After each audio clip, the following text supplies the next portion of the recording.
Welcome to the Mostly Traverse City podcast. I'm Julie Bronze. And I'm Don Pichet. Each episode, we introduce you to the real treasure of TC, its people. You're invited to get to know the soul of Traverse City, one story at a time. Enjoy the latest episode of the Mostly Traverse City podcast. Well, welcome to a special edition of the Mostly Traverse City podcast. I'm Dr. Don Pichet, and I'm with Maestro Kevin Rhodes. Hey there. We're here at this brand new, amazing TC Philharmonic facility. If you haven't been out to TC Phil, and we'll talk a little bit more about this, place is stunning. It is, I had the opportunity to be here when you had your this is the first time we met. Right. And just absolutely amazing facility that we'll talk a little bit about here. Let's start out with Kevin. What is your connection to Traverse City? You've been here a minute. Well, I have. I've been with the orchestra since the fall of 2001.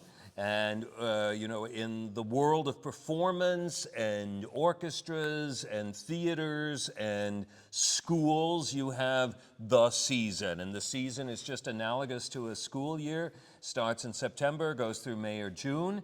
And so I am starting my 25th season in a few weeks. That's awesome. Yeah, that's awesome. Incredible. How did you? You didn't grow up here in Traverse City. I did not. Where'd you come from? Well, I was born in a town on the Ohio River at the south of Indiana, just across the Ohio River from Kentucky, a town named Evansville. And it may be Indiana, but it's really kind of south. How did you end up here? I mean, I'm sure you miss it down there. No. No? Okay. No. Sorry if anybody's from there watching. No, don't miss it. How I ended up here starts with going to Michigan State University for my undergraduate degree. There, meeting my wife, who was from Saginaw. Many years later, her mother and father moved up to Traverse City. We were living in Europe at this point. Our residence was in Switzerland. I started off at an opera house in Switzerland, a town called Basel, Switzerland, which is right where France, Switzerland, and Germany meet. Then was conducting in Vienna and Austria and in Germany in several different cities. And so then we were looking and thinking about maybe relocating the permanent residence to back to America. While we were in that process, her mom called one day. Rather, I should say on the weekly call home, right? Because, that was before the internet, when a phone call that cost real money. Yes. Overseas phone call. It's so fantastic now. You can call anywhere for nothing. Yeah. But back then it wasn't, so they had the weekly phone call. And she said that there was an article in the paper that the man who I now call my predecessor here was retiring. We did think about it and thought about, okay, well, maybe, that might be an interesting way to combine work and family. And so it turned out that I did apply, and I went through the whole process that they had, which is very involved, 2 weeks of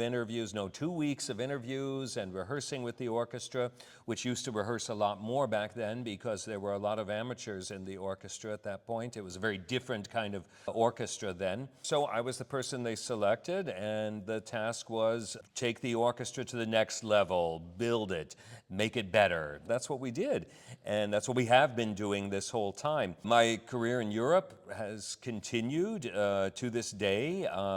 I didn't really necessarily know that at the time, that would be the case, but it did. So Traverse City has been your home for just that period of time. Exactly. You had this role as the conductor, the maestro, for many years. Since 2001, yes. I didn't understand that. Yeah, right. So you kind of are a newcomer, even though you've. Yes, I am. I'm a newcomer. I'm an old hand. I'm all of the above. Touch all the bases. Because during those most of that time, I would be out here anywhere from 8 to 12 weeks out of the year, you know, a week this month, a week that month, and you know, so it was, I mean, I was here as much as I was home in Massachusetts mostly, and a whole lot in Europe still, because I was doing a lot of engagements there. Your lifestyle is quite extravagant over there compared to like over here. Well, I mean, I don't know, extravagant. Let me just say that Okay. you are a more recognizable character over there than you are here. Maybe, I don't know. I let the other people decide that. But I for sure do a lot of stuff. I've had an incredible amount of luck in my life and my career. And so what you do over there, what were you doing the last couple 3 months? You were over in Europe? I was in Paris from the end of April to the very beginning of June, doing a production with the Paris Opera Ballet at that beautiful old opera house. We can always say it's the one that's featured in the Phantom of the Opera. That one, which is this amazing piece of architecture. So I was there for about 5 or 6 weeks and did 19 performances of this ballet that we were doing. That was a piece that I had originated, this production of it, this version of it, in Vienna in 2018. We also took it to La Scala, did it there several times, and now we took it to Paris and then came back. And then a few days later, we had our first, our big John Williams concert out at the Civic Center Amphitheater Which Park. was crazy. I drove, my office is just around the corner from there. I thought, oh, I'm gonna just pop in here. Yeah. Forget it. I mean, I don't know what time people showed up. And you guys did a few concerts or a few shows over there, at least a couple of them. Well, yeah, well, we did 2 big concerts with the full Philharmonic. Yeah. And that one, and then we did a concert a week later with featuring a Beethoven symphony and a Tchaikovsky violin concerto. You know, this music that John Williams wrote for that great movie Schindler's List. You know, it has all of this very sentimental, very almost sad, heart-wrenching music with solo violin.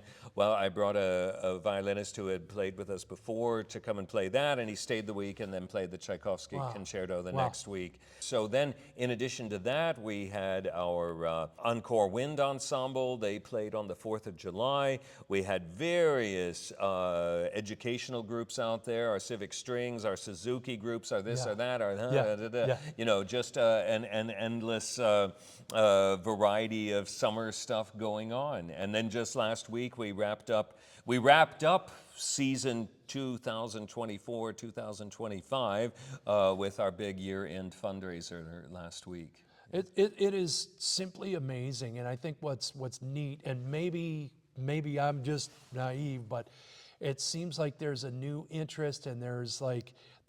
There's a place to go. You have a clubhouse now, like you have a home. Oh, yeah. And well, I think that changes the spirit of the whole thing. The people that are involved, the people that participate, there's a different there's like it's amped up, and there's an excitement about it, and it must feel like way different. Well, it really does. You're absolutely right on every one of those counts. You know, having this, I forget how many, you know, thousands of square feet it is that we have here, but it's a lot. To have this incredible facility, which was designed from the first screw over there to the last wall installation over there, gives it a real, you know, like it was conceived as a place. Yeah, it's very feeling. intentional to have what we have in here. So no, it has been a real game changer for us, and along with that, I can't underestimate at all having this community music school. You know, Talk a little bit about that. Yeah, so you know, we've always had educational outreach events, though we really wanted to codify all of that. We wanted to integrate the concept of education in with what we do in a much more meaningful and deeper way, a much more thought out sort of way.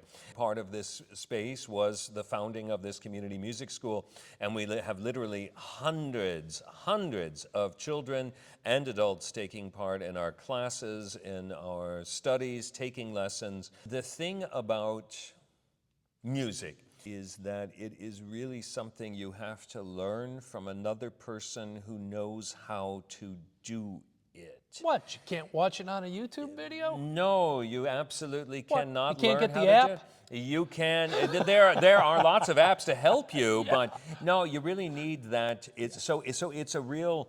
I think in a way that's a little bit unique to the arts. There's a real passing on of information, which is essential to being an artist, learning an art, learning an instrument, learning how to sing, learning how to dance, all of those things.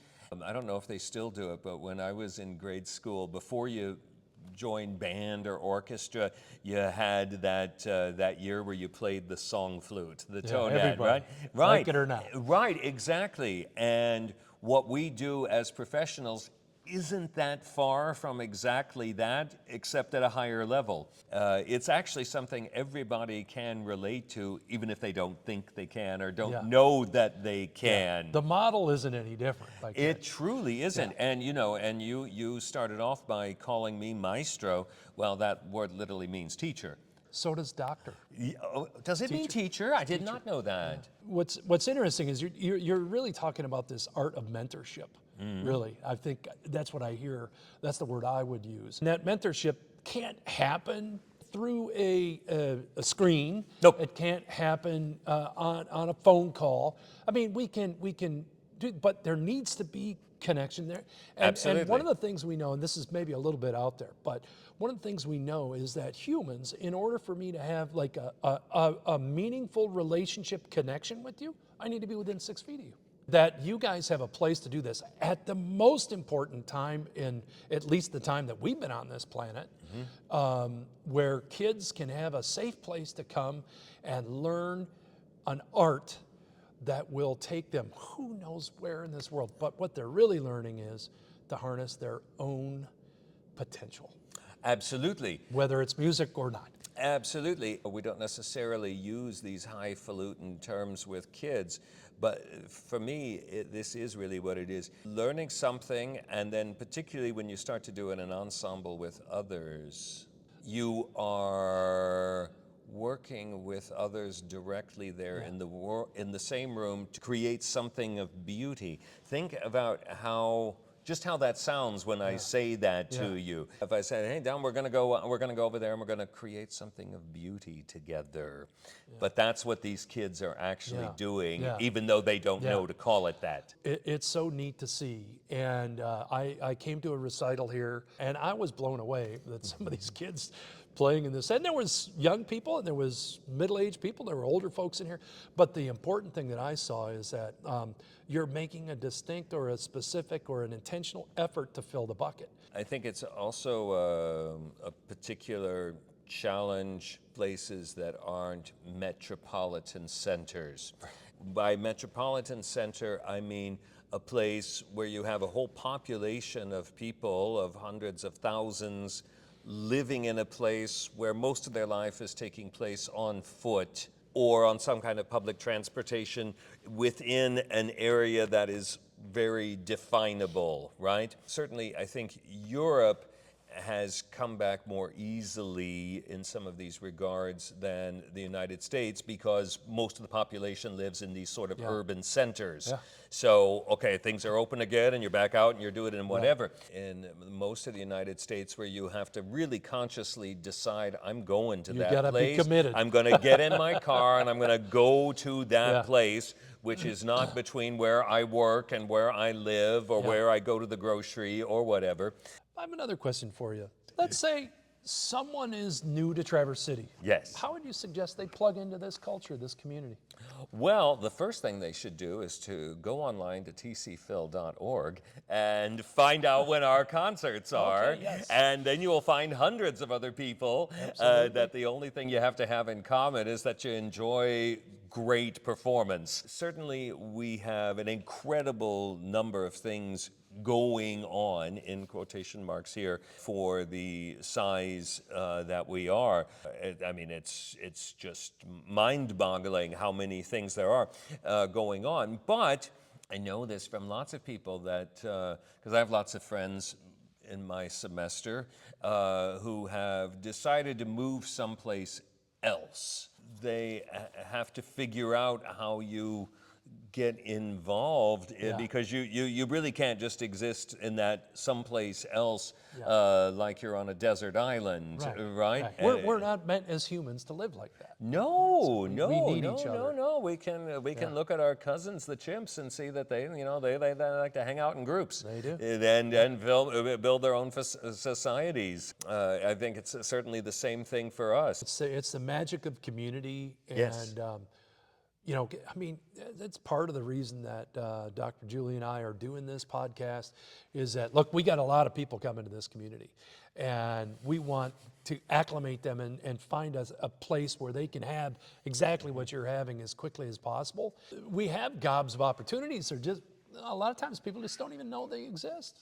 Well, yeah, I mean, at least life is easier now with the internet, right? Yeah, well, I suppose it is, 30 years ago, it's not so easy to find out. My wife likes to bike, so she quickly discovered a number of biking clubs, goes out and bikes with these biking clubs and does their special event. But it is true, you do have to go out and seek it out. It won't necessarily just, present itself at your front door. Kevin, what is your perfect day in Traverse City? Gosh, what's a perfect day in Traverse City?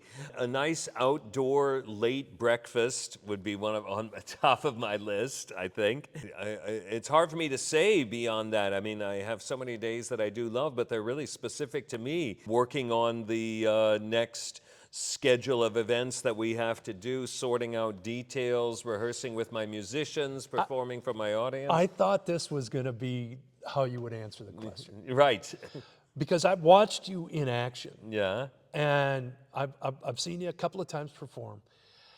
And I think, what the hell, what does this guy do for fun? This is it.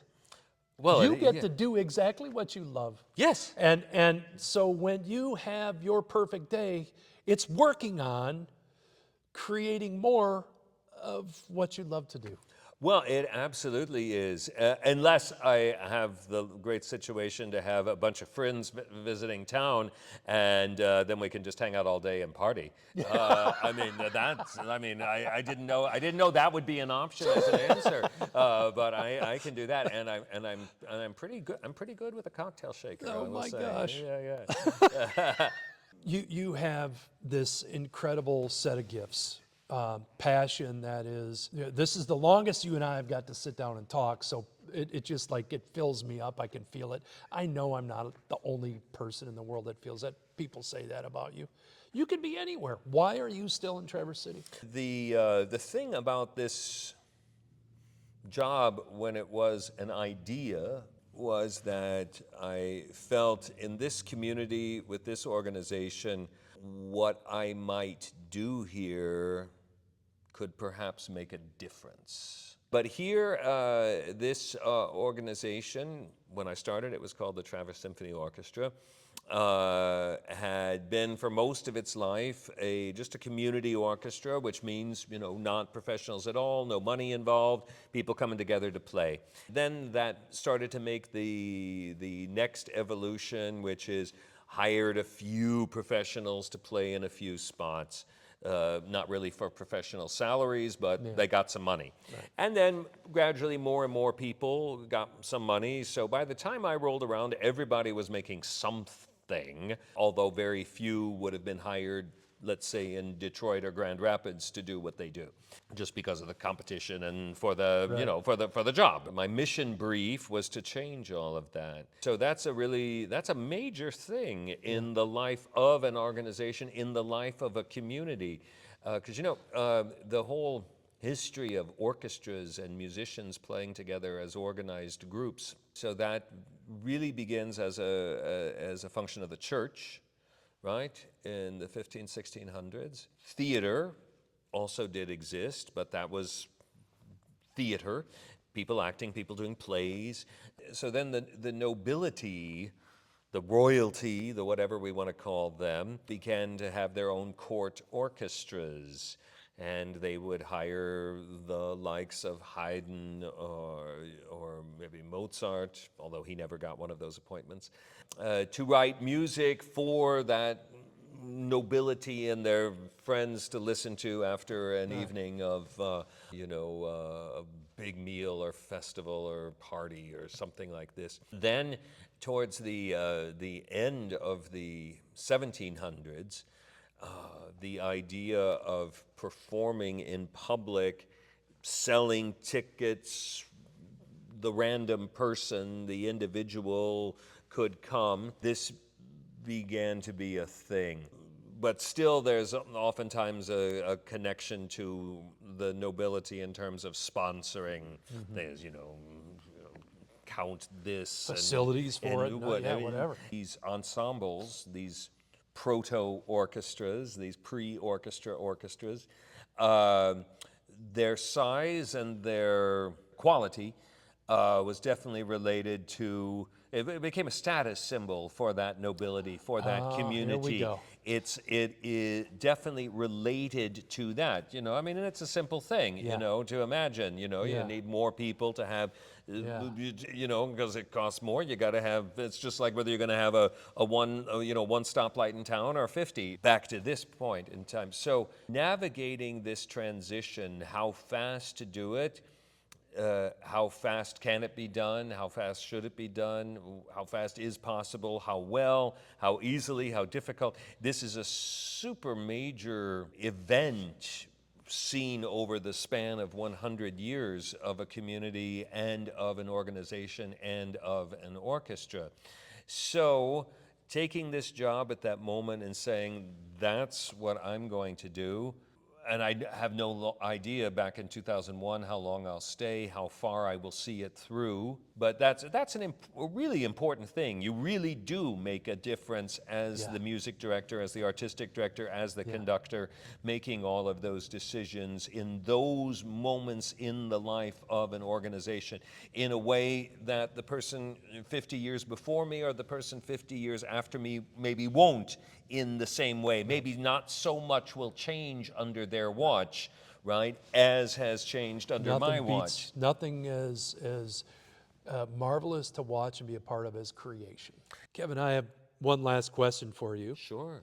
I'm not going to hazard a guess on what you're going to say, but okay. I'll tell you if I'm right when you answer this. People who know you well, what would they say is your superpower, and what do you think is your superpower? People are always talking about my energy. I can imagine what I think that means. No matter how tired or exhausted I may be from this, that, or the other, but coming to do my work, I am like on a line, and that's going as full throttle as I can till the end of the session.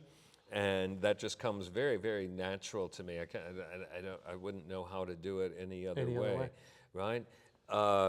What I think, did you say superpower? Superpower. You did say superpower. Okay, I didn't want to put words in your mouth. I think is to sense what people are feeling around me, particularly my musicians. Now, that doesn't follow necessarily that I sense, okay, they think they've been pushed far enough and I'll stop. No, that I will perhaps modulate to a bit more of a gentle pulling along, or a bit more of a, okay, I don't care, pedal to the metal. You can, gauging which one of those two directions to go. This has somehow always been, I think, a little bit easy for me. Now, like I say, that doesn't mean it's pleasant for everybody or that they would love it. They would love it. But we didn't get where we are by me giving everybody a therapy session when they come in. Because I'm not a therapist. We're there really to do a job. And it takes, if you bring 150%, you can really hope that you will only be 20% behind. watched you play, I don't know where, The Haggerty Center? the Haggerty Center. Yeah. Right, sure, and sure. you had a band up there, I don't know what you... Sure. And that's really the first time that I got to see you, like, engage. I'm going to give you what I think your superpower is. All right, tell me, Doc. Compassionate encourager. All right. And you had a way, without using words, to engage and encourage somebody in that 15 or 20 people, however many were on there, in a way that they felt loved. Oh. I felt your love to them. Oh my gosh, that's And- sweet. and, Thank you. Wow. Well, it's kind of weird. I'm feeling something, but it was magical. I'm a fan. I'm a fan of. I don't know anything about all these orchestra stuff. It's just You don't need to. I know You don't it. need to. All I need to do is sit there and watch you and listen. But I thought that I've never seen that in real life. The same. I've been in Copenhagen to the opera and all this stuff where my wife is from, and cool and all that kind of stuff. But I didn't see that, and that's magic. Oh, wow. That's what I think your superpower is, but I think you can have more than one. 3 times this year, and you definitely need to come to the first one. In this space, when I'm rehearsing the orchestra for a concert out at Corson Auditorium on the Interlaken campus, that will be on a Sunday. On Saturday night, we are taking an hour of our rehearsal time and making that into an informal performance, explain, show, and tell performance that I will be doing for a very small group of people out here. We can only have 100 in the room with the orchestra in terms of, capacity, at tables with some nice wine and whatever. Did you ever run across on television, maybe when you were a kid, I don't know if they were still going, because I think I'm a bit senior to you, the Leonard Bernstein youth concerts on TV? You ever know about that? Is that as a statement? Does that The mean closest thing I can get to what you're talking about there is Garrison Keillor's The Lutheran's Guide to the Symphony Orchestra or something like that. He did Okay, it was hilarious. I'm gonna have to check that out. I don't know if we can find that, but it was. I'll find it. I'm going to share with you. So what Yeah. I'm going to do is, for the folks here, I'm going to be explaining in far more detail what it is that we do. If I'm going to play a particular piece of music, then I'm going to explain it to these folks in a way that I think some ways that I think everyone will be able to latch on to, whether, like I say, whether you know a violin from a trumpet or a drum. What it basically will be, it will be like youth concerts for adults. Awesome. Education concerts. Ooh, we hate that word, don't we? But for adults, to let them know, more about what it is that an orchestra is, what we do, because it's impossible to know all of this stuff unless you've been inside it. But my gosh, what a tragedy for that to be a wall. When I first came back to America, a show was on at that time was very, very popular, and I used to refer to it frequently as, while I thought it was a funny show, as being almost a hang-up to my business. That was the show Frasier. Do you remember that? Oh, yeah. Yeah, from, after Cheers, the spin-off of Cheers. And said it's the Frasier factor, that people imagine they need to be able to talk like those two guys in order to go to the symphony or the opera. Right. And that's Right. totally wrong. Now, the writers who wrote for them, they really came out with some funny things. Yes. I mean, they must have had people on there who yeah. knew about this, because there's some funny lines in there that it's like, I frequently, when we would watch that, because my mother-in-law loved the show, so we'd watch it in the summer when we came home. Anyway, now who on their writing staff knew to come up with that reference? Because they're really very clever, but totally unnecessary for coming to what we do. So that's going to be in the fall. The first one will be in the fall, in October. All the stuff will be in the show notes and the link to And go read TC them. Phil, and you can participate, engage, and I hope you do. I got one in October, one in January, and one in April. with my background, if I can come into music, not only like it, but do it, well, anybody can, because I don't come from a musical family or world or life or anything at all. No, my wife's family, her parents went to the symphony. They took her to see Swan Lake when it came through town. Yeah. They took the kids to the community theater. My parents had a 24-hour trucker diner in southern Indiana. So On old so there you US go. 41. This is the Maestro right here in Traverse City, right out of the diner. Yeah, oh yeah, So if 100%. you can do it, Yeah. anybody can come into this space. Right. Anybody can come to a performance. Kevin seems like this bigger than life kind of a person, and he is. But he also, there's a warmth, there's a Midwestern warmth to you, a sparkle in your eyes that makes it feel like, it's okay, you're not a dummy. We'll get you to figure this out. And that's the way I felt. Man, thank you. That's the way I felt when I came to this room filled with all these people who knew all this stuff, and I don't know shinola what's going on, except that the food was really good. I did know that, and the wine was right on spot. But I just want you to know, Kevin, that I'm so grateful that our paths have crossed. Likewise.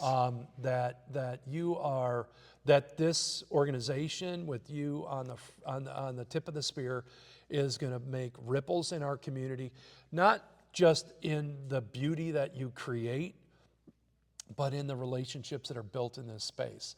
And the first time that I came to that performance and I watched these young kids have a place to call their hangout. Oh, yeah. This is their spot now. When I drive by here, it's, in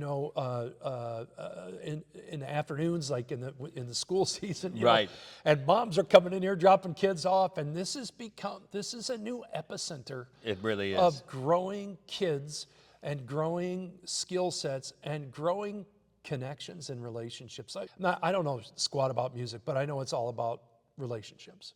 How this relates to that. That's life. How do we relate to one another? And so I am so grateful for your time. I know it's incredibly precious. It is August, and I'm not on the road, so okay, so it's totally fine. But you said it's about relationships, how things relate, how people relate to one another, and how things, and that is entirely what music. It's not a new plan, right? You know what I mean? It's just another place. See, you're exactly right. I mean, the way. Oh boy. The way notes relate to each other, man. There are scientific, physical, acoustical reasons why this is the case, but the way those notes relate together in a very pleasant and pleasing way. And the sort of feeling you have when I play that set of notes, and the rather different feeling you have when I play these notes.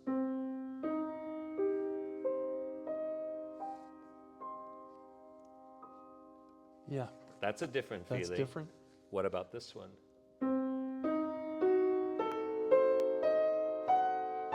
I'm scared, Kevin. I'm scared. What about this one?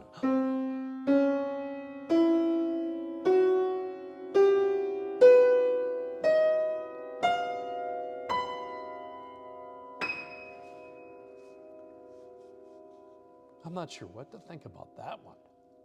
Absolutely.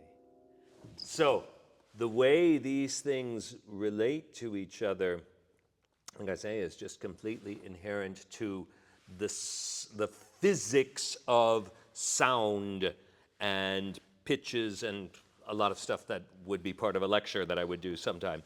But that is the way we go through life. Yeah. Are you going to go through life as that person, or are you going to go through the life as that person? It's connection. Yeah.